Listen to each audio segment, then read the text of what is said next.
Hello dear students, I welcome to Mocopedia. My name is Mahipal Singh और last class में आपने crypt arithmetic पढ़ा था, राइट?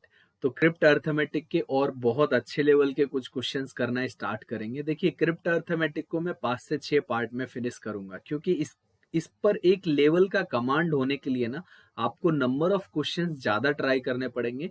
फिर आपके दिमाग में स्ट्राइक करने लगेगा कि यार ये क्वेश्चन ना वैसे हो सकता है जैसे वो वाला क्वेश्चन किया था। तो उस तरीके से जब स्ट्राइक करने लगेगा तो आपके सारे के सारे क्वेश्चंस इजीली सॉल्व हो जाएंगे। तो पहला जो काम है ना, वो ये है कि आप सभी लोगों को अब रूल्स तो ऑलरेडी पता है, राइट? रूल्स ऑलरेडी पता है कि नहीं? क्योंकि फर्स्ट पार्ट आपने देख लिया है। अगर नहीं देखा है तो पहले वो देख लो, नहीं तो इसमें फिर वापस से ब्लैंक हो जाओगे आप कि ये ऐसा क्यों कर रहे हैं, वो ऐसा क्यों कर रहे हैं, राइट? अब यहाँ पर ये जो वैल्यू है, सबसे पहले आपको क्या करना है कि हर क्वेश्चन को पहले अपने आप खुद सॉल्व करना है। उसके बाद देखना है कि अगर आपसे सॉल्व नहीं हुआ है ना, तो उसमें आपने स्टार्टिंग कहां पर गलत कर दी, कौन सा लॉजिक ऐसा था जो आपने नहीं लगाया, जो मैं यूज कर रहा हूं जिससे क्वेश्चन इजीली सॉल्व हो रहा है, राइट? तो इस वाले टॉपिक में स्पेशली आपको हर क्वेश्चन को वीडियो पॉज करके क्वेश्चन को पहले सॉल्व करना है, उसके बाद सॉल्यूशन देखना है। क्योंकि यहाँ पर तो आपको क्वेश्चन आएगा, सॉल्यूशन स्टार्ट हो जाएगा, क्वेश्चन आएगा, सॉल्यूशन स्टार्ट हो जाएगा। ऐसे देखने से आपको बहुत ज्यादा फायदा नहीं होगा। तो जो सबसे ज्यादा फायदा होने वाला है ना, वो ये होने वाला है कि आप एज ए चैलेंज एक्सेप्ट कर करके इन क्वेश्चंस को पॉज करके पहले सॉल्व करो खुद, उसके बाद सॉल्यूशन देखो, राइट? कहानी समझ में आ रही है? क्लिक कर रहा है दिमाग में मैं क्या कहने की कोशिश कर रहा हूँ? तो वही करना जो मैं कह रहा हूँ, राइट? अदरवाइज 10 सालों से मुझे पढ़ाते हुए इस वाले टॉपिक में हर लोग अटक ही जाता है। चाहे वो जिस तरीके से मैं बोल रहा हूँ वो उस तरीके से नहीं करते तो वो अटकना स्टार्ट हो ही जाता है, क्योंकि उन्हें उस टाइम तो लगता है कि हाँ सब कुछ आसानी से हो रहा है सॉल्यूशन में, तो क्योंकि सॉल्यूशन में कोई दिक्कत ही नहीं होती ना, समझने में दिमाग नहीं लगाना पड़ता। आप जब खुद सॉल्व करेंगे तो दिमाग लगाना पड़ेगा। ये इतना आसान क्वेश्चन है कि ए बी सी डी ई को हमें जोड़ना है और एफ जी मतलब 2 डिजिट का नंबर बनाना है और ये मैक्सिमम बनना चाहिए। तो इसी क्वेश्चन को आप करके दिखा दीजिए, इससे आसान क्वेश्चन नहीं मिलेगा। अगर आपने ये क्वेश्चन भी सही कर दिया ना, मैं बता रहा हूँ आप बहुत अच्छे ट्रैक पर है। आप दिमाग से सोचते हैं, लॉजिकली सोचते हैं। अदरवाइज ये नहीं हुआ तो फिर आप क्या करेंगे? यार प्रॉब्लम हो गई, है ना? तो आपको हर जगह क्वेश्चन को सॉल्व करके फिर सॉल्यूशन देखना है, ठीक है? क्लियर है? चलिए क्वेश्चन को सॉल्व करता हूं। देखिए क्वेश्चन क्या बोल रहा है कि ये सब सिंगल डिजिट के नंबर्स हैं, ये सारे के सारे सिंगल डिजिट नंबर्स हैं और एफ जी एक 2 डिजिट नंबर है whose value is 10f plus G, ऐसा है। Letter A B C D E F represent different digit. If F G is as large as possible, मतलब इसकी value क्या होनी चाहिए? मैक्सिमम होनी चाहिए। तो उसके लिए आपसे पूछ रहा है then what is the value of G, तो जी की वैल्यू क्या होगी? तो देखो, स्टूडेंट बिना सोचे समझे छूटते ही क्या करेगा इसमें? यार 9 + 8 + 7 + 6 + 5, तो ये आपका जो आंसर होगा वो 17 और 13 30 और 35 35 हो जाएगा। तो भाई आपने पहले पार्ट में हमें क्या बताया गया कि ये ए अलग है, बी अलग है, सी अलग है, डी अलग है, ई अलग है, तो एफ और जी भी तो अलग अलग होंगे ना। तो यहाँ पर आपने ई की जगह 5 पुट किया, तो जी की जगह 5 नहीं आना चाहिए था, तो यहीं पर गलत हो जाएगा। फिर वो सोचेंगे यार इस 5 में कुछ प्रॉब्लम है, तो 9 8 7 6 करके देखते हैं, तो +4 करें, तो फिर से वो कहेंगे यार ये तो फिर से 34 आ गया, तो ये 4 तो पीछा ही नहीं छोड़ रहा। तो इस 4 की जगह अगर 3 और 2 और 1 भी पुट कर दोगे ना तो भी कुछ नहीं होने वाला, क्योंकि इन चारों डिजिट का जो एडिशन है ना, वही कुछ ऐसा बन रहा है। क्योंकि वो 30 बन रहा है, तो 30 में 3 पुट करोगे तो 33 हो जाएगा, 2 पुट करोगे तो 32 हो जाएगा, 1 पुट करोगे तो 31। तो ये वाला जो नंबर है वो पीछा ही नहीं छोड़ेगा जब तक आप इन चारों नंबर में से कोई एक नंबर चेंज नहीं करेंगे। ठीक है, एक कहानी समझ में आई कि यार प्रॉब्लम इस नंबर में नहीं है, इन चार में प्रॉब्लम है। तो आप क्या करेंगे, दोबारा से देखिए। तो अब आपको इतना तो समझ में आ गया कि इन चार नंबर में है, तो मैं क्या करूंगा, मैक्सिमम 9 और 8 और 7 को तो ठीक ठीक रख लेता हूं, ठीक है?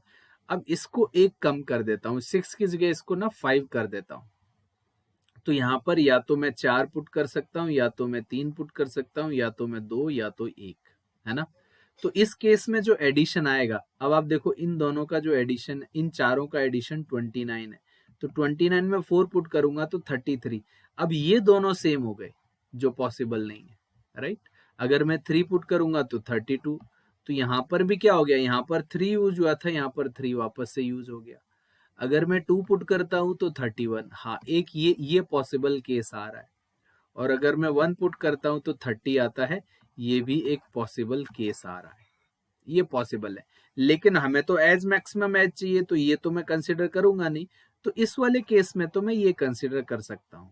और कुछ लोग यहीं पर आंसर दे के चले जाएंगे 1। उनको ये भी समझना पड़ेगा, उनको ये भी समझना पड़ेगा कि और भी तो कंडीशन हो सकती है। जैसे हमने 6 को 5 में कन्वर्ट किया था, तो हम ये भी तो कर सकते हैं ना कि 9 + 8 प्लस इसको 6 करें और इसको 5 करें, है ना। तो अगर यहाँ पर देखो ये 28 हो जाएगा, तो अगर मैं इसको 4 करूं तो ये 32 देता है। तो देखो 2, 3, 4, 5, 6, 8, 9 सारे अलग अलग हैं और 32 भी आ रहा है, तो यही मैक्सिमम है। अगर मैं यहाँ पर 3 पुट करूंगा तो वो 31 आएगा, वो उसी के बराबर आएगा, और 3 और 3 रिपीट हो जाएगा, राइट। तो अब 32 मैक्सिमम है, तो जी का वैल्यू 2 होगा। तो अगेन छोटा सा क्वेश्चन है बट लॉजिकल क्वेश्चन है, राइट। नेक्स्ट क्वेश्चन पर मूव करते हैं। क्या बोल रहा है, odd plus odd is equal to even, this question has more than one solution, find out how many. तो मोर देन वन सॉल्यूशन है, तो कितने सॉल्यूशन है ये आपसे पूछ रहा है, कितने सॉल्यूशन इसके हो सकते हैं।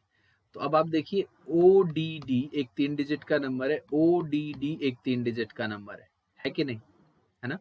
तो 3 डिजिट के नंबर में एक 4 डिजिट का नंबर आ रहा है। तो एक तो आपके दिमाग में सीधे सीधे ये स्ट्राइक कर जाना चाहिए था, जो मैंने आपको रूल बताया। रूल क्या बताया था अभी अभी, एक रूल बताया था आपको कि 3 डिजिट और आगे अगर 4 डिजिट आ गया तो कैरी फॉरवर्ड तो 1 ही होता है हमेशा, है ना।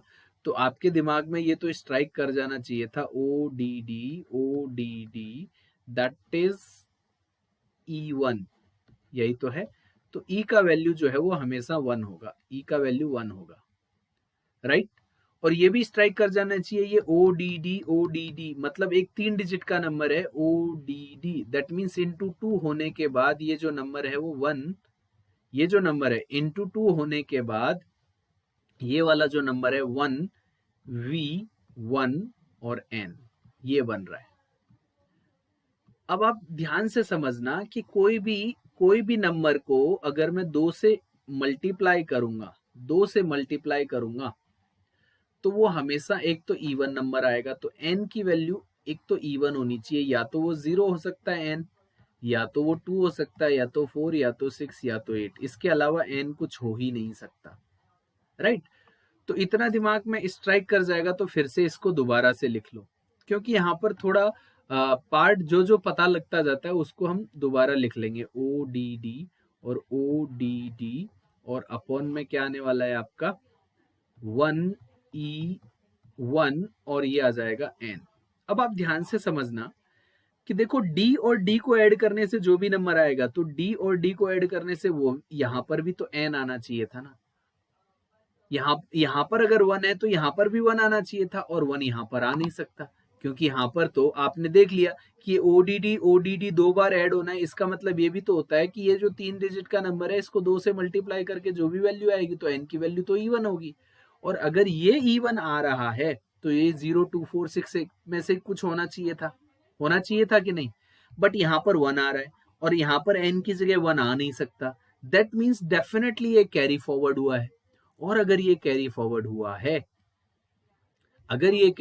हुआ है तो ये कैसे होगा, राइट। तो देखो अगर 0 यहां पर लेके आना है तो 5 पॉसिबल है, अगर 6 यहां पर लेके आना है तो यहां पर 2 पॉसिबल है, राइट। तो देख लेते हैं कि क्या क्या चीजें पॉसिबल हैं, अदरवाइज क्या होगा कि आगे की वैल्यूज में चेंजेस आने लगेंगे और यहां पर 1 भी लेके आना है, राइट। तो देखिए अगर मैं यहाँ पर 5 पुट करता हूं तो O की जगह तो O ही रखें। यहाँ पर अगर मैं 5 पुट करूंगा क्योंकि कैरी फॉरवर्ड लाना ही पड़ेगा, बिना कैरी फॉरवर्ड के ये चेंज हो ही नहीं सकता, अदरवाइज तो ओडीडी अगर 1 दे रहा है तो यहाँ पर भी ओडीडी 1 देना चाहिए था, तो ये डेफिनेटली कैरी फॉरवर्ड है। दैट मीन्स डी की वैल्यू कभी भी 5 से तो छोटी नहीं हो सकती। तो अगर मैं यहाँ पर 5 पुट करता हूँ तो ये आपका क्या हो जाएगा 0। अब ये क्या है ना ओ है, तो इसको वैसे कंसिडर मत करना, ये 0 है, ये ओ है, ये 0 है, तो ये 0 आ जाएगा। तो यहाँ पर 1 कैरी फॉरवर्ड हो गया, तो यहाँ पर 1 भी आ जाएगा। इतनी बात समझ में आ रही है? ठीक है।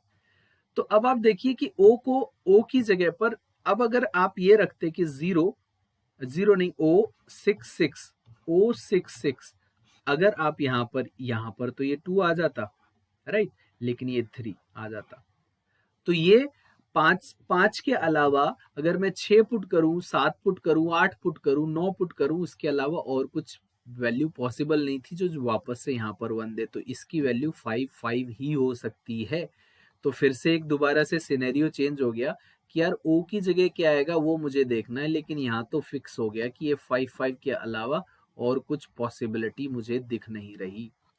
अगर और कोई पॉसिबिलिटी नहीं दिख रही है और यहाँ पर ये आपका 0 ही आएगा और ये 1 आएगा और यहाँ पर आपको ई की जगह कुछ पुट करना है और ये तो 1 ही आएगा, राइट। सॉरी, ई की जगह तो ये आ गया, वी की जगह यहाँ पर ये वी था, ये वी था, ई तो ऑलरेडी 1 आ चुका है, तो इसको मैं इरेज करके लिख देता हूं आपके लिए, तो आपको समझ में आ जाएगा। और यहाँ पर क्या है आपका, यहाँ पर है E1, तो V है, और N की जगह 0 आया है, ये क्या है, ये 0 है, और ये क्या है, ये O है, अल्फाबेटिकल O है, ये 0 नहीं है। आपको इतना भी पार्ट समझ में आना चाहिए। अब आप देखिए कि O की जगह क्या पुट करे कि फिर से, क्योंकि बिना कैरी फॉरवर्ड के तो काम चलेगा नहीं, और ये आपका 5 तो ऑलरेडी यूज हो गया, तो O की जगह भी जो वैल्यूज आ सकती है ना, वो केवल आ सकती है 6, 7, 8 और 9। तो अगर आप 6 और 6 पुट करके देखें तो यहाँ पर 3 आ जाएगा और ये 1 हो जाएगा, एकदम परफेक्ट है। लेकिन अगर मैं जैसे ही 7 और 7 पुट करूंगा, क्योंकि कैरी फॉरवर्ड आया है, देखो 5 और 5 से ये 11 बना होगा कैरी फॉरवर्ड से, तो यहाँ पर भी कैरी फॉरवर्ड आया है, तो ये 3 आ गया, तो परफेक्ट है।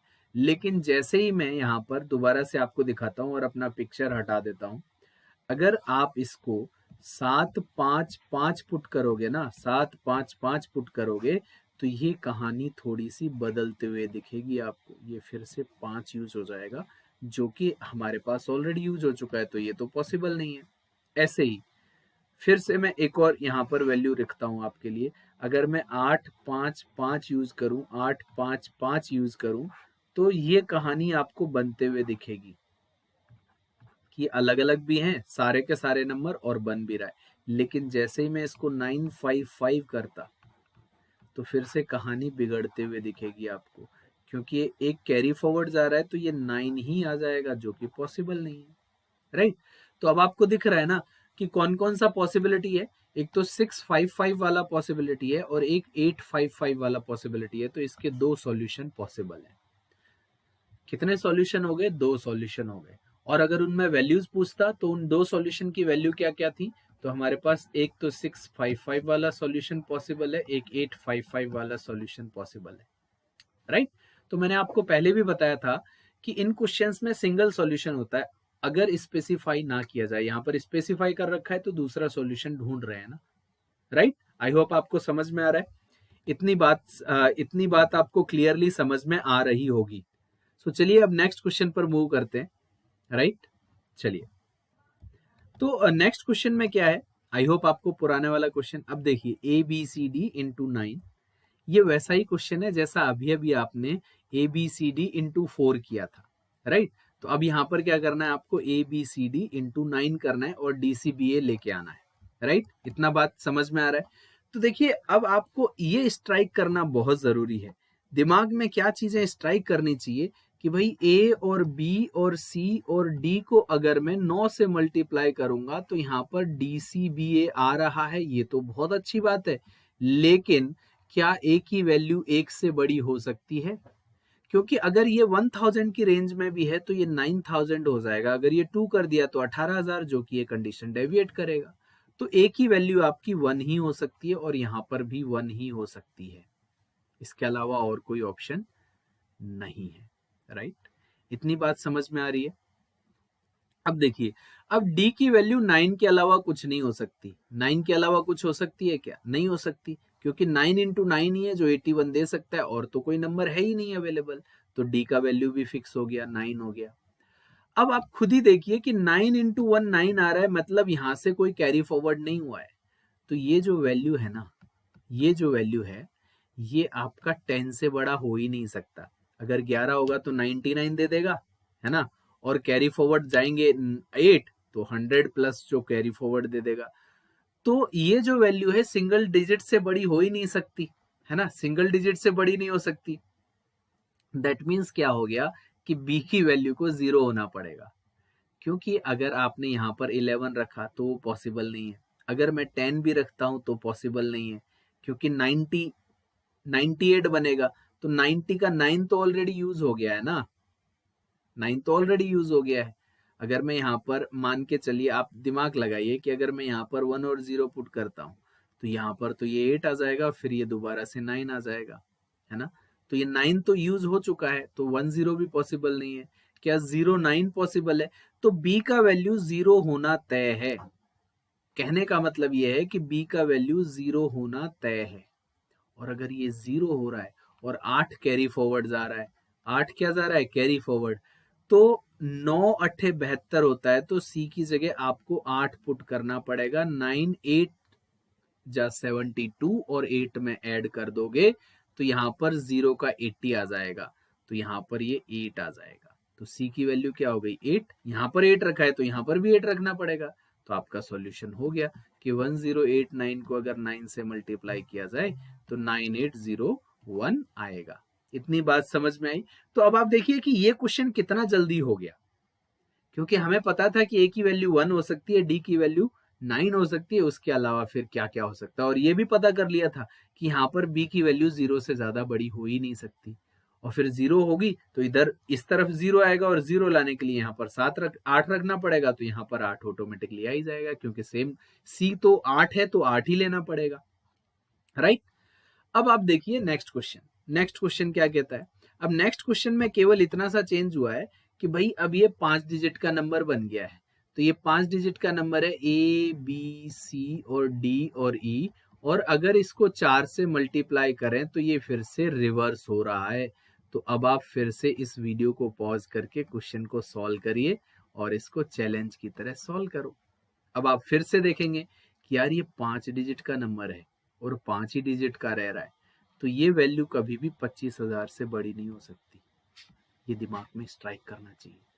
अगर ये 25,000 से बड़ी नहीं हो सकती, क्योंकि 25,000 को 4 से मल्टीप्लाई करूंगा तो 1 लाख, और 1 lakh is a 6 digit number. तो दैट मीन्स, अब आप ध्यान से समझिए इसका मतलब क्या है।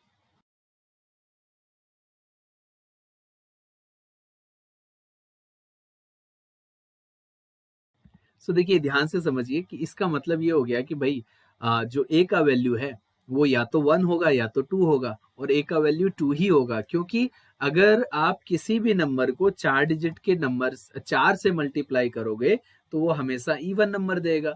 तो यहाँ पर तो 2 ही आएगा और यहाँ पर भी 2 ही आएगा। और ये 2 किससे आ सकता है? या तो 3 से, या तो किससे आ सकता है? 3 से, राइट? और या तो किससे आ सकता है? 8 से, राइट?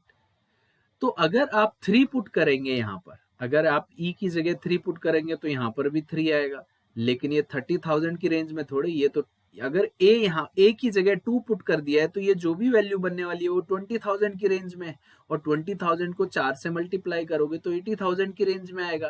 दैट मीन्स 3 नहीं हो सकता। तो ये सेम स्टेप है जैसे उस क्वेश्चन में किए थे, तो ये 2 स्टेप तो सेम सेम चल रहे हैं आपके। तो ये भी 8 हो गया।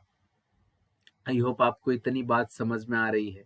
तो मैं इसको दोबारा से यहाँ पर लिख दूं आप लोगों के लिए, तो आपको थोड़ा सा आइडिया लगेगा कि 2 फिक्स हो चुका है, अब केवल बी सी डी की वैल्यू निकालना रह गया। 8 फिक्स हो गया है इंटू 4, और यहाँ पर ये 8 ऑलरेडी आ चुका है, और ये आपका डी और ये सी और बी की वैल्यू को रखना बाकी है, ये ऑलरेडी 2 आ चुका है। आई होप आपको इतना बात समझ में आ रहा है। अब आप देखिए 4 गुणा 2, ये 8 आ गया है, तो मतलब कोई भी यहाँ से आगे कैरी फॉरवर्ड नहीं हुआ है, कोई भी यहाँ से कैरी फॉरवर्ड नहीं हुआ है। और 8 को जब आप मल्टीप्लाई कर देंगे तो यहाँ से आपको 3 कैरी फॉरवर्ड जा रहा है, तो ये 3 डिजिट का नंबर है और ये वापस से 3 डिजिट, क्योंकि 8 से कोई लेना देना नहीं है इनका, इसमें किस मल्टीप्लाई होने के बाद क्योंकि आगे कैरी फॉरवर्ड जा नहीं रहा, कि 4 को 2 से मल्टीप्लाई करेंगे 8 सीधे आ जाएगा, और 4 को 8 से मल्टीप्लाई करेंगे 2 आ जाएगा, 3 कैरी फॉरवर्ड। तो BCD एक 3 डिजिट का नंबर है जिसको 4 से मल्टीप्लाई कर रहे हैं और फिर से 3 डिजिट का नंबर जनरेट हो रहा है। समझ रहे हो बात? ये वही कॉन्सेप्ट फिर से यूज हो रहा है। तो यहां पर क्या वैल्यू आ सकती है, और 3 ऐड होने के बाद ये आपका 1000 से छोटा रहना चाहिए, है ना। तो अगर कोई 3 डिजिट का नंबर है, 3 डिजिट के नंबर को, मतलब अगर कोई 3 डिजिट का नंबर है जैसे 1 2 3 4, इसको 4 से मल्टीप्लाई करूं तो ये फिर से 3 डिजिट का नंबर आना चाहिए, तो ऑब्वियसली ये तो 492 आएगा ही। लेकिन अगर ये 300 की रेंज में हो जाए तो हमेशा ये क्या होगा, बड़ा नंबर हो जाएगा, ये 4 डिजिट का रेंज हो जाएगा, और 4 डिजिट में तो कैरी फॉरवर्ड करना पड़ेगा, हमें तो 3 डिजिट का चाहिए। दैट मीन्स बी की वैल्यू या तो 1 होगी या तो 2 होगी, इसके अलावा और कुछ पॉसिबल नहीं है, राइट। अगर मैं इसको 1 पुट करता हूं तो यहां पर भी 1 पुट करना, अगर मैं मान के चलो 2 पुट कर लेता हूं तो अब क्या हो गया, दो पॉसिबिलिटीज हैं कि बी की वैल्यू या तो 1 होगी या तो 2 होगी, तो बी की वैल्यू या तो 1 होगी या तो 2 होगी, यही है। अगर मेरे को यहां पर 1 लेके आना है तो देखो 4 से मल्टीप्लाई करूं मैं, डी की वैल्यू जो भी होगी उसको 4 से मल्टीप्लाई करूंगा तो एक इवन नंबर आएगा, राइट। और इवन नंबर में 3 को मैं ऐड करूंगा तो मेरे पास ये ऑड नंबर आएगा, तो ऑड 1 होता है। लेकिन अगर इवन नंबर में मैं 3 ऐड करूं तो क्या 2 आ सकता है? दैट मीन्स बी का वैल्यू कभी भी 2 नहीं हो सकता, बी का वैल्यू 1 ही आएगा। और बी का वैल्यू अगर 1 आएगा, समझ रहे हो, बी का वैल्यू अगर 1 आएगा तो ये अगर कैरी फॉरवर्ड भी होता है तो डी की वैल्यू या तो एक सेकेंड, या तो अगर यहाँ पर b की वैल्यू 1 आएगी तो एक सेकेंड आपको थोड़ा सा ध्यान देना पड़ेगा यहाँ पर भी। तो d की वैल्यू क्या क्या पॉसिबल है वो भी देखना पड़ेगा, d की वैल्यू क्या क्या पॉसिबल है। तो d की वैल्यू अगर इवन नंबर आ रहा है, 3 ऐड हो रहा है और यहाँ पर 1 आ रहा है, तो d का वैल्यू या तो 7 हो सकता है, समझ रहे हो, d का वैल्यू या तो 7 हो सकता है, और क्या हो सकता है, और कोई पॉसिबल है, 28 में 3 ऐड हो रहा है, या फिर d का वैल्यू 2 हो सकता है। लेकिन 2 तो पॉसिबल नहीं है ना, क्योंकि 4 को 1 से मल्टीप्लाई करोगे तो एटलीस्ट यहाँ पर 4 तो आएगा, तो 2 तो पॉसिबल नहीं है, क्योंकि एक 3 डिजिट के नंबर को 4 से मल्टीप्लाई करो तो 200 की रेंज में कैसे आ सकता है ना। तो यहाँ पर आपके पास d का वैल्यू 8 आएगा और इसका वैल्यू, b का वैल्यू 1 हो जाएगा। तो d का वैल्यू क्या हो गया, 8, और यहाँ पर ये 8 आ जाएगा, और ये इसकी b की वैल्यू 1 होगी, 2 कभी पॉसिबल नहीं है। तो फिर से मैं इसको रीराइट कर लेता हूं ताकि आपको कहीं पर भी थोड़ा सा भी कोई खिचड़ी टाइप का ना दिखे, आपको सब कुछ क्लियर क्लियर दिखे। तो रीटाइप कर लेता हूं मैं यहाँ पर। ये हमारा हो गया कि ये 2 फिक्स हो गया, ये 1 फिक्स हो गया, और भाई ये केवल सी बचा हुआ है, और ये हमारा 8 फिक्स हो चुका है। नहीं सॉरी, डी की जगह 7 आया था ना, 7 2 जा 28, डी की जगह 7 आया था, तो डी की जगह 7 और 8, और 8 तो हो भी नहीं सकता था, 8 तो ऑलरेडी यूज हो चुका था। अब आप ध्यान से समझना इन चीजों को, और ये 8 हो गया और ये 7 हो गया, और आपके पास ये वाली वैल्यू आपको सी आनी है, और बी का वैल्यू 1 आ चुका है, और ये 2, और ये इंटू 4 कर रहे हैं, और ये कहानी इस तरीके से आएगी, राइट। तो अब आप देखिए कि 4 को 8 से मल्टीप्लाई करने से 2 भी आ गया, ये सब सारी कहानी भी हो गई। अब आप देखिए कि यहाँ पर c की वैल्यू क्या हो सकती है। अगर c की वैल्यू जो भी होगी, c की वैल्यू जो भी होगी ना, वो आपकी देखो यहाँ से 7 4 जा 28 और 3 कैरी फॉरवर्ड हुआ था, तो ये 31 से, तो यहाँ पर 3 कैरी फॉरवर्ड हो रहा है आपका, क्या हो रहा है, 3 कैरी फॉरवर्ड हो रहा है, और 3 कैरी फॉरवर्ड हो रहा है, और यहाँ पर c वापस से आ रहा है। तो 4 में अगर मैं मल्टीप्लाई करूं कोई भी नंबर, है ना, और ये वापस आ जाए, तो ऐसा कौन सा नंबर हो सकता है, तो वो भी आपको सोचना चाहिए। तो ये 87C12 हो गया।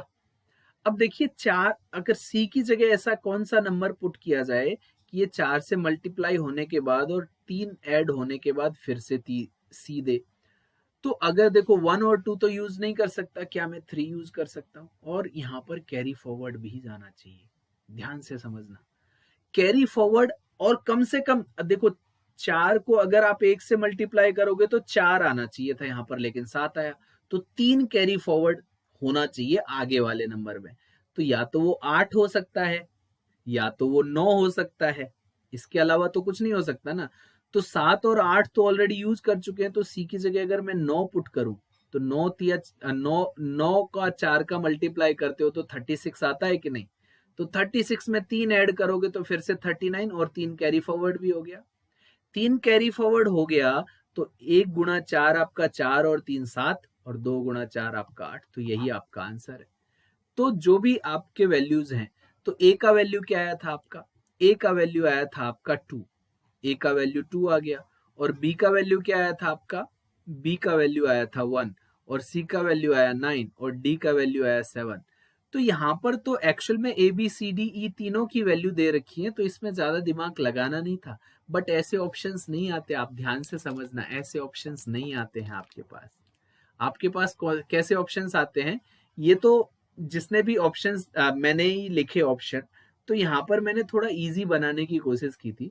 अदरवाइज आपसे क्या पूछेगा, ए और सी का वैल्यू क्या आ रहा है? तो ए और सी का वैल्यू तो दे देगा आपको, बट बाकी तो कैलकुलेट करने पड़ेंगे ना।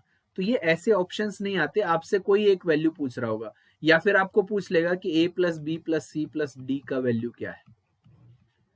सबसे ज्यादा तो ऐसे पूछा जाता है। या फिर आपसे पूछ लेगा ए प्लस सी प्लस ई का वैल्यू क्या है, क्योंकि ए बी सी डी भी दे देगा तो वो क्वेश्चन आसान बन जाएगा। आई होप आपको इतना बात समझ में आ रहा होगा कि हमसे क्वेश्चन भी अगर पूछता है तो क्या पूछा जाएगा। तो ऐसे ऑप्शंस देने का कोई फायदा है क्रिप्ट अर्थमेटिक में? तो ये मैंने थोड़ा सा यहाँ से मुझे 1-2 ऑप्शंस रिमूव कर देना चाहिए था, क्योंकि ए बी सी डी ई की वैल्यू देने से तो केवल 4 का मल्टीप्लाई करना रह गया था। आप चेक कर लेते ऑप्शंस के थ्रू। बट ज्यादातर जो ऑप्शंस आते हैं ना, वो ऐसे आते हैं, A plus B plus C plus D plus E का वैल्यू क्या होगा, या ए प्लस सी प्लस ई का वैल्यू क्या होगा, या ए प्लस डी का वैल्यू क्या होगा, या फिर किसी एक पर्टिकुलर नंबर की वैल्यू पूछ रहा होगा, राइट? तो उस तरीके से क्वेश्चंस आपसे पूछे जाते हैं। सो देखिए, नेक्स्ट क्वेश्चन आपकी स्क्रीन के सामने है, और उसमें क्या दिया गया है, D E F A B C is equal to 6 bracket में A B C D E F. तो क्वेश्चन थोड़ा सा अच्छे लेवल का क्वेश्चन है, इसको आपको दिमाग लगा के करना पड़ेगा। तो सबसे पहले आप वीडियो पॉज करके क्वेश्चन को सॉल्व करना, उसके बाद ही सॉल्यूशन देखना, सो दैट आपको समझ में आए कि वाकई में क्वेश्चन इंटरेस्टिंग है और मजेदार है।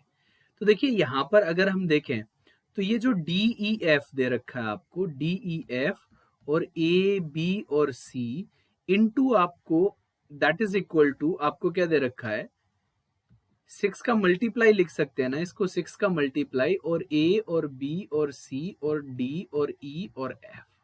इसका मतलब क्या हो गया, आपसे बोला गया है कि भाई ए और बी और सी और डी और ई और एफ को मल्टीप्लाई करिए, A B C D E F को मल्टीप्लाई करिए किससे, 6 से। तो आपके पास ये आपका डी ई एफ और ये आपका ए बी सी ऐसे आ जाए। तो अब आप थोड़ा सा समझने की कोशिश करना, ये रिवर्स नहीं हुआ है, जैसे 4 के मल्टीप्लिकेशन में और 9 के मल्टीप्लिकेशन में रिवर्स हो रहा था, ये रिवर्स नहीं हुआ है, राइट? कि अगर मैं इससे मल्टीप्लाई करूं, f को 6 से मल्टीप्लाई करूं, तो यहां पर c आ रहा है आपका, राइट? c आ रहा है, तो ये c यहां पर है, रिवर्स नहीं हुआ है आपका। और दूसरी बात, ये 6 डिजिट का नंबर है, 6 से मल्टीप्लाई करने के बाद फिर से ये 6 डिजिट का नंबर आ रहा है, राइट? तो a का जो वैल्यू है वो कभी भी, a का जो वैल्यू है वो कभी भी 1 से बड़ा नहीं हो सकता। अगर मैं जैसे ही 2 कर दूंगा, तो अगर ये आपका देखो, तो ये 2 लाख की रेंज में है ना, 2 लाख की रेंज में है, तो ये भी 10 लाख से बड़ा नहीं है। तो a का वैल्यू कभी भी 1 से बड़ा नहीं हो सकता, राइट? अगर 2 होगा तो ये फिर आपका लाख वाली जो रेंज है ना, वो 10 लाख से बड़ी हो जाएगी, और जो यहाँ पर एक डिजिट आपका बढ़ा देगा। अगर एक डिजिट बढ़ जाएगा तो फिर प्रॉब्लम हो जाएगी। दैट मीन्स इतना समझ में आ रहा है कि a की वैल्यू 1 होगी, ये तो कंफर्म हो रहा है। और f की वैल्यू क्या होगी, तो ये थोड़ा सा एक आइडिया लगाने में यहाँ पर थोड़ा सा प्रॉब्लम हो जाएगा अगर आप उस तरीके से करना मूव करना स्टार्ट करेंगे। बट अगर एक और आइडिया मुझे जो दिमाग में आ रहा है कि अगर एबीसी को एक 3 डिजिट का नंबर और एक डीईएफ को 3 डिजिट का नंबर मान लिया जाए कि ये एक सेपरेट 3 डिजिट नंबर है, एक सेपरेट 3 डिजिट नंबर है, ये एज इट इज उठ के यहाँ पर आ जा रहा है और ये एज इट इज उठ के यहाँ पर आ जा रहा है, राइट। तो एबीसी को मैं मान लेता हूँ एक्स और इसको मैं मान लेता हूँ वाई। तो मैं यहाँ पर इसको ऐसे लिख सकता हूँ 1000 एक्स प्लस वाई को अगर मैं 6 से मल्टीप्लाई करूं तो मेरे पास क्या आ रहा है, मेरे पास जो वैल्यू आ रही है वो डीईएफ। तो ये जो x है 1000 से अभी मल्टीप्लाई हुआ, यहाँ पर ये x इधर आ रहा है और y, तो यहाँ पर ये y का जो वैल्यू है वो 1000 y प्लस ऐसे x आएगा। आई होप आपको इतना पार्ट समझ में आया। और ये मैंने क्यों लिखा है उसका बात समझाता हूँ आपको मैं, कि मान के चलो ये एक नंबर है 1 2 3 4 5 6 ऐसे एक नंबर है, राइट। तो ये जो मल्टीप्लाई करने के बाद मेरे पास क्या आ रहा है, इसको मैंने एक 3 डिजिट का नंबर x मान लिया और इसको मैंने y मान लिया, राइट। तो मैं क्या इसको ऐसे नहीं लिख सकता कि x में मैं 1000 का मल्टीप्लाई कर दूं, x में मैं 1000 का मल्टीप्लाई कर दूं और प्लस और 456 को मैं ऐसे लिखूं, तो ये 1000 x प्लस वाई बनेगा। अब आप देखिए x की जगह अगर मैं 1 2 3 पुट कर दूंगा तो ये 1 2 3 3 0 आगे आ जाएंगे और ये 4 5 6, तो ये बात तो वही है ना। तो इसी तरीके से मैंने लिखने की कोशिश की है सो दैट मेरे को एक आइडिया लगे कि 3 डिजिट के नंबर अलग अलग पता लग सकते हैं कि नहीं, राइट। तो यहाँ पर अगर आप देखेंगे ये 6000 x आ जाएगा आपका प्लस 6 y आ जाएगा, ये 1000 आपका y है प्लस x है, राइट। तो अगर इस वाले पार्ट को आप इधर लेके जाएं तो ये आपके पास क्या हो जाएगा 994y, और x वाले पार्ट को आप इधर लेके आए तो ये वाला पार्ट क्या होगा 5 और फिर ये 9 और ये 9 और ये 9x। अब ये दोनों बराबर है, राइट, ये दोनों बराबर है। तो ये वाली जो वैल्यू है किसी एक पर्टिकुलर नंबर से डिवाइड हो रही होंगी, तो ये किस नंबर से डिवाइड हो सकते हैं वो एक बार चेक कर लेते हैं। अगर कुछ कट नहीं रहा होगा, अगर कोई भी वैल्यू आपकी कट नहीं रही होगी ना, अगर कोई भी वैल्यू आपकी कट नहीं रही होगी दैट मीन्स हमें यही वैल्यूज पुट करनी पड़ेंगी। लेकिन हमने क्या मान रखा है कि जो x और y है वो 3-3 डिजिट के नंबर है, और अगर x और y 3-3 डिजिट के नंबर है तो फिर किसी न किसी नंबर से ये कटना चाहिए, क्योंकि यहाँ पर तो ये 4 डिजिट का नंबर आ रहा है ना। तो ये वाला जो पार्ट है किसी न किसी पार्ट से कट होना चाहिए। तो अगर ये कट हो रहा है तो मैं चेक कर लेता हूँ किससे कट होना चाहिए। क्या ये आपका 7 से कट होगा क्या, क्योंकि 7 ही ऐसा है जिसमें लास्ट में 4 आ सकता है और यहाँ पर 9 आ सकता है, इसके अलावा और कोई नंबर मुझे दिख नहीं रहा। तो 7 से अगर मैं कट करूं तो ये 8 बार कट हो रहा है, तो 56 आपका, तो 3 बचा और फिर ये 5 बार कट हो रहा है और फिर 4 बचा तो ये 7 टाइम, सो 7 से ये कट हो गया 857x। और 7 से अगर मैं इसको कट करूंगा तो 1 बार हो रहा है, फिर आपका 29 तो 4 बार और फिर 14 तो 2 बार, तो ये आ गया। क्या अब ये किसी नंबर से कट हो रहा है? अब ये किसी भी नंबर से कट होते हुए मुझे नहीं दिख रहा है, क्योंकि ये ऑड नंबर है, ये इवन नंबर है, तो किसी भी कॉमन नंबर से इवन नंबर से ये कट होगा नहीं। ऑड नंबर से तो कट होगा नहीं। क्या इवन नंबर में 7 आएगा? नहीं आएगा। तो ये कहीं पर भी किसी भी कॉमन नंबर से कट नहीं हो रहे। दैट मीन्स अब मैं ये कह सकता हूं कि ये जो वैल्यू है ना, ये एज इट इज मैं यहां पर पुट कर दूं, राइट।